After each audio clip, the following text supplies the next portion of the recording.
नमस्कार दोस्तों, संयुक्त अकेडमी में आप सभी का स्वागत है। आज हम लोग कुछ बहुत ही महत्वपूर्ण पढ़ने वाले हैं। बंदरगाह, भौगोलिक क्षेत्र के अनुसार बंदरगाहों की स्थिति हम लोग पढ़ेंगे चित्र के माध्यम से, ताकि हम लोगों को कभी भी भूले ना और किसी भी प्रकार का कंफ्यूजन ना हो।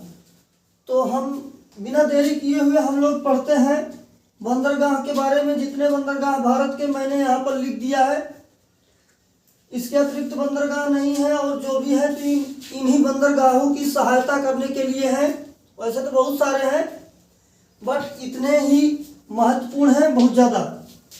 तो चलिए हम लोग बात करते हैं बंदरगाहों पर। तो ये चित्र देख के आप लोगों को लग गया होगा, ये भारत का निचला हिस्सा है जहाँ से समुद्र की सीमाएं लगती हैं। मैंने वही उतना यहाँ पर बनाया है, क्योंकि बंदरगाह वहाँ पर बनाया जाएगा जहाँ पर समुद्र या पानी होगा, वहाँ पर।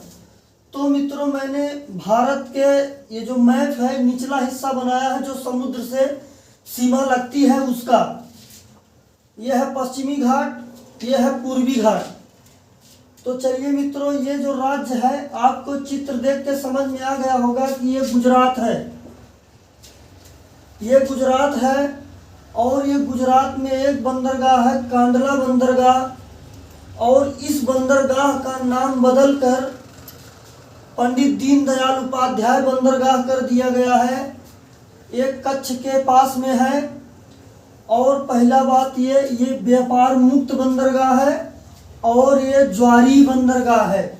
कांडला के बारे में ये दो बात है। गुजरात में कच्छ के पास में यह बंदरगाह उपस्थित है। इसका नाम बदल के पंडित दीनदयाल उपाध्याय बंदरगाह कर दिया गया है। अब हम दूसरे बंदरगाह की बात करते हैं, मुंबई बंदरगाह की बात करते हैं। तो आपको इतना तो आइडिया लग ही गया होगा, ये जो स्टेट है ये महाराष्ट्र है। इस महाराष्ट्र में ये जो बंदरगाह है मुंबई है, जो कि सबसे बड़ा बंदरगाह है और प्राकृतिक बंदरगाह है। यह सबसे बड़ा बंदरगाह है और प्राकृतिक बंदरगाह है मुंबई महाराष्ट्र। एक दूसरा बंदरगाह है मुंबई को काउंटर करने के लिए, नावा सेवा बंदरगाह। और इस बंदरगाह का एक नया नाम है पंडित जवाहरलाल नेहरू बंदरगाह, और ये भी महाराष्ट्र में है। भौगोलिक दृष्टि से बहुत महत्वपूर्ण है। अगले बंदरगाह की बात करते हैं, मर्मागांव बंदरगाह, जो कि गोवा में है। ये एरिया महाराष्ट्र के नीचे गोवा है। तो ये मर्मागांव जो है ये गोवा में है मित्रों। अगला बंदरगाह है न्यू मंगलूर।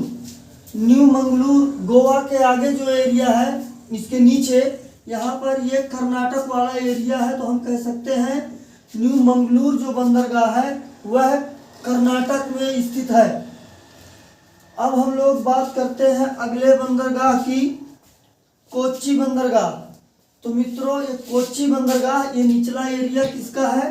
ये निचला एरिया है मित्रों केरल का। तो कोच्चि बंदरगाह जो है वो केरल में है, और ये प्राकृतिक बंदरगाह है। कोच्चि बंदरगाह प्राकृतिक बंदरगाह है। ये वाला जो एरिया दिख रहा है दोस्तों आप लोगों को, ये एरिया है तमिलनाडु। तमिलनाडु में यहाँ पर एक बंदरगाह है तुथकोड़ी, और उसके ऊपर में बंदरगाह है चेन्नई बंदरगाह। ये चेन्नई बंदरगाह जो है मित्रों, पहली बात तो ये कृत्रिम बंदरगाह है और सबसे प्राचीन बंदरगाह है। इसके चेन्नई, ये बहुत इंपॉर्टेंट है, बहुत पूछता है। चेन्नई जो बंदरगाह है सबसे प्राचीन बंदरगाह है, और ये कृत्रिम बंदरगाह है। हम अगला बात करते हैं, तमिलनाडु में ही एक और बंदरगाह है, एन्नौर बंदरगाह। तो तमिलनाडु में हम लोगों ने 3 देख लिया, तुतुकुड़ी, चेन्नई, एन्नौर। एन्नौर बंदरगाह का एक पुराना नाम है कामराज, कामराज बंदरगाह। और ये निजी बंदरगाह, अपने भारत का पहला निजी बंदरगाह है एन्नौर, जिसका पुराना नाम था कामराज। हम अगला बात करते हैं विशाखापत्तनम की। तो आपको पता हो ही गया होगा कि ये विशाखापत्तनम कहाँ है? आंध्र प्रदेश में। विशाखापत्तनम बंदरगाह जो कि सबसे गहरा और सबसे व्यस्त बंदरगाह है। सबसे गहरा और सबसे व्यस्त बंदरगाह विशाखापत्तनम बंदरगाह है। और अगला बंदरगाह है अपना पारादीप। पारादीप जो पोर्ट है ये कहाँ है मित्रों, आपको एरिया के हिसाब से लग ही जाएगा पता। ये उड़ीसा में है, ये उड़ीसा में है पारादीप बंदरगाह जो है। हम लोग यहाँ से पारादीप से जापान को लौह अयस्क का व्यापार करते हैं। जापान से लौह अयस्क का व्यापार हम लोग पारादीप बंदरगाह से करते हैं। और अगला बंदरगाह है कोलकाता बंदरगाह, जो कि पश्चिम बंगाल में है। यह मित्रों बंगाल की खाड़ी और यह हिंद महासागर, यहाँ है अरब सागर।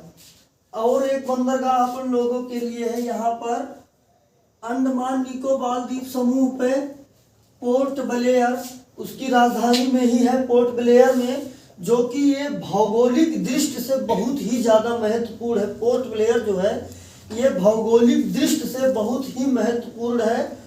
तो हम उम्मीद करते हैं आप लोगों को ये समझ में आया होगा और इसमें कुछ भी याद करने वाली चीज़ नहीं है।